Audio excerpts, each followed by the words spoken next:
بعض لوگ حرام پیسے سے بنا کر مکان بنا کر حرام پیسے سے عمارت بنا کر اس پہ تختی لگاتے ہیں ھذا من فضل ربی، رشوت کے پیسوں سے مکان ھذا من فضل ربی نہیں ہے، یہ تو عذاب ربی ہے۔ جی خفا ہو رہے ہیں آپ؟ یہ عذاب الہی ہے، یہ مکان اس کو جہنم میں لے جائے گا، یہ مکان اس کو عذاب میں مبتلا کرے گا۔ حرام پیسے سے بنا ہوا مکان، غصبی مکان میں 2 رکعت نماز جب اللہ قبول نہیں کرتا تو رشوت کے پیسے کے بنائے ہوئے مکان میں امام حسین مجلس کیسے قبول کریں گے؟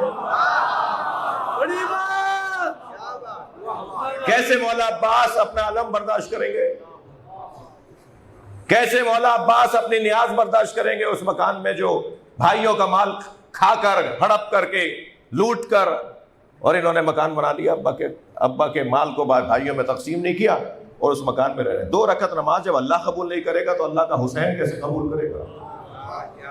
جی ذالک فضل اللہ، ابھی اللہ جس پر چاہے اپنا فضل نازل کرے۔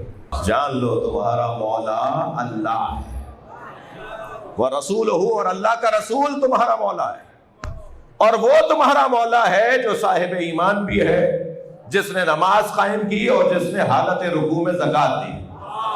عجیب انداز ہے، اللہ نے جب اپنی بات کی تو ایک جملہ، اچھا آپ بھی تو روزانہ اذانوں میں یہی کر رہے ہیں، لا الہ الا اللہ، اشہد ان لا الہ الا اللہ ایک دفعہ، اشہد ان، ایک دفعہ سے مراد ایک ہی جملہ 2 دفعہ، لیکن جب علی مولا کی بات کرتے ہیں تو لائن لگا دیتے ہیں۔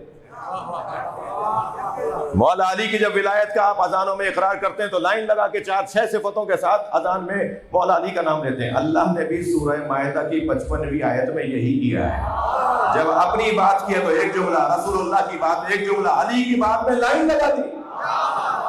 تمہارا ولی اللہ، تمہارا ولی رسول اللہ، تمہارا ولی وہ جو ایمان والا ہے، جس نے نماز قائم کی، جس نے حالت رکوع میں زکوٰۃ دی۔